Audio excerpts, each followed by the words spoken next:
Hello, everyone. LCL community members. Today, we have a special guest here on our podcast, Marina Tran. She is the founder and CEO of Equal. She's a very active member in the startup community in Southeast Asia. She's also been on Shark Tank Vietnam. Without further ado, I'll let her introduce herself. Marina. Thank you, Mike. Hi, everyone. I'm Marina. I'm very excited to be here today. Hopefully, I can share some little nuggets of knowledge for you.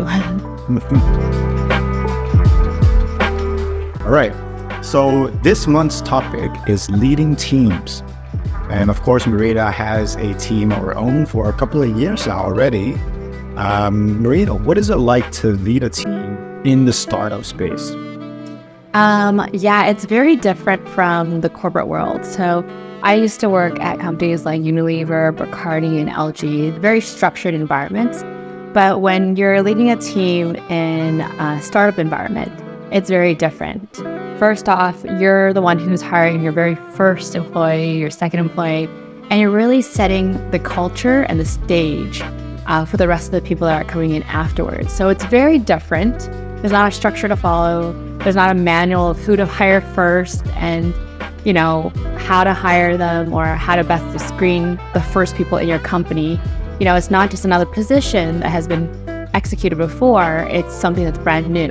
So it's very difficult. It's very hard to get right. And I've learned a lot of lessons about getting it right and also not getting it right. So That's interesting. So you mentioned perhaps the culture in teams are different in the startup space versus the corporate space.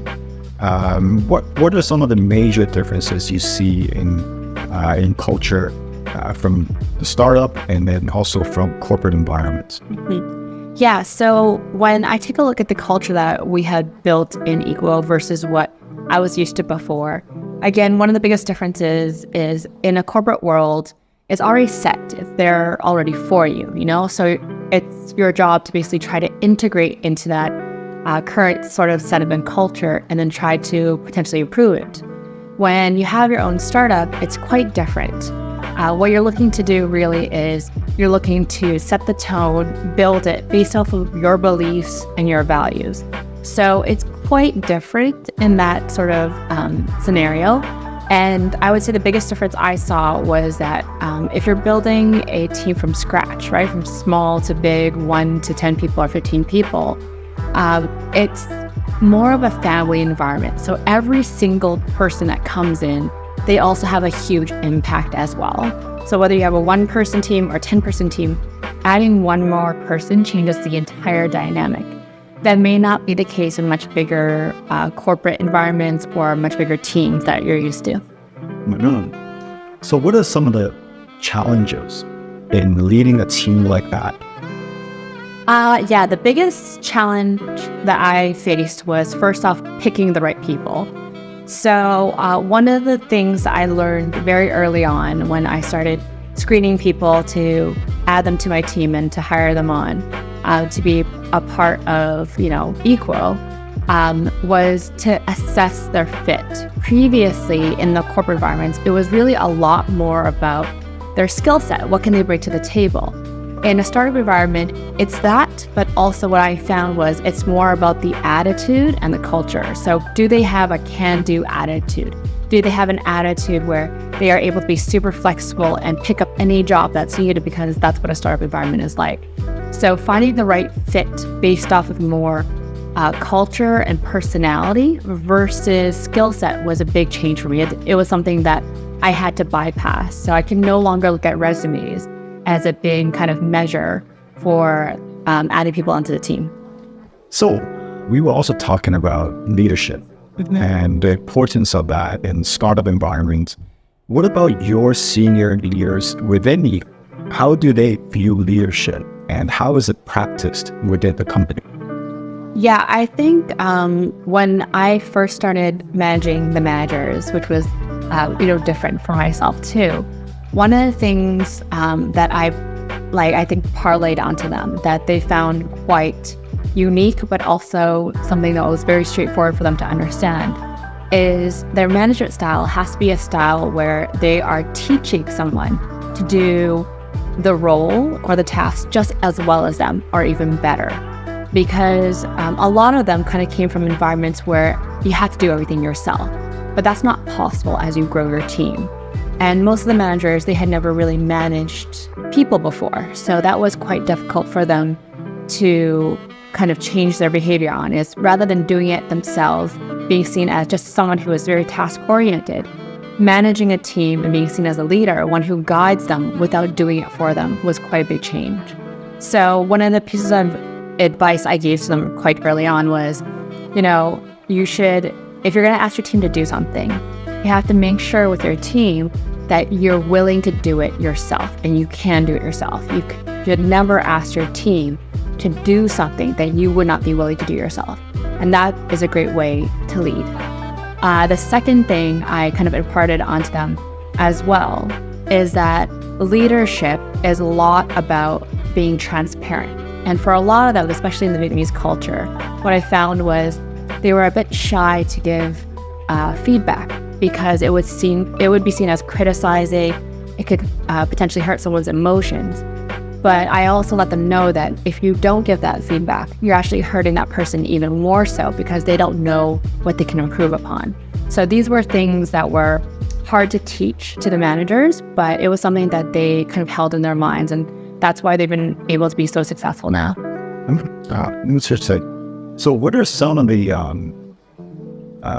ways for your senior leaders and your managers to practice their leadership skill sets? Do they have an education program? Are they part of the LCL community? Are there any other ways? Yeah, I would say the first thing is that I do always encourage them to find mentors outside of the company. And that means, going to their friends, or what I always ask them to do is tell me someone that you really, really admire. And I will go ahead and I will message them on LinkedIn and ask if they would meet with you, talk to you, kind of give you some advice. And if you're able to build that relationship, it's great. You'll have a mentor for life. So that's one thing I asked them to do. The second thing is actually some of them are part of the LCL community, which is amazing. It's a great support group, but it's one of those things where, oddly enough, a lot of people, they seek out courses and seminars and communities and groups to upskill themselves in many different areas, sometimes technical skills, but rarely do they do that for leadership. How can you become a better manager? And so that's why I found the LCL community so useful for some of my managers to join, is that they were looking outside the company and are actually taking some sort of, I would call it, formal education when it comes to leadership. So that's really how they kind of build those skills. And then the third way is something that I find super, super essential, which is 360 feedback sessions. We have them every 6 months. And then on top of that, we also implement feedback sessions in small doses. So the 360 feedback, it's literally everyone in the company above and the same team and other teams that are providing feedback to each of the managers so they can get better. And then on top of that, we provide a score that each of the managers can compare against the managers. So that way they really understand where they stand as a manager amongst their peers. And then another is just implementing any sort of things that we learn. So funny enough, today, I implemented something that I saw from Michael Ngo, the CEO of ELSA. He had taught something in the LCL session last week. And it was something that I actually asked my team to execute today in terms of feedback. And what we did was something called what is one thing I wish you would stop doing? And we asked people to write it down on a piece of paper for every single person in the company. And then they're all going to take it home today and read it. So those are great resources. Well, thank you, Michael.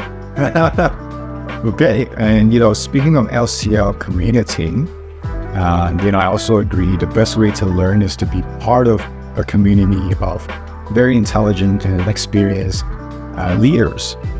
And to learn from each other. So what are some of your views and maybe some of your feedback from your team on the LCL community and some of our members and contributors and how much of an impact they have played on it? Yeah, I would say, particularly for one of my team members, He leads our commercial development team. And he's also a first-time manager this year, but it wasn't easy for him. He is now managing 4 different people on his team. And he had found these sessions quite useful because one of the things he did not know, and I think a lot of young managers don't know, is that even the senior people in a company, the most senior people, the CEOs and CFOs or COOs, all of them still struggle with different issues when it comes to leadership or problems with the company and whatnot. So seeing that environment, I do remember him saying is like, it's quite humbling seeing people who are so senior and so successful still asking for help. And that's why communities like LCL are so important, because people actually get to see, real live human beings behind these companies, not just that super successful person in Forbes, Yeah, that's a really good point. Leaders are also humans. We also feel sad or lonely. So I like, that's a common feedback we get at LCL, that we can be there for each other. Well, thank you, Marina, for coming in today. I think we all learned a lot.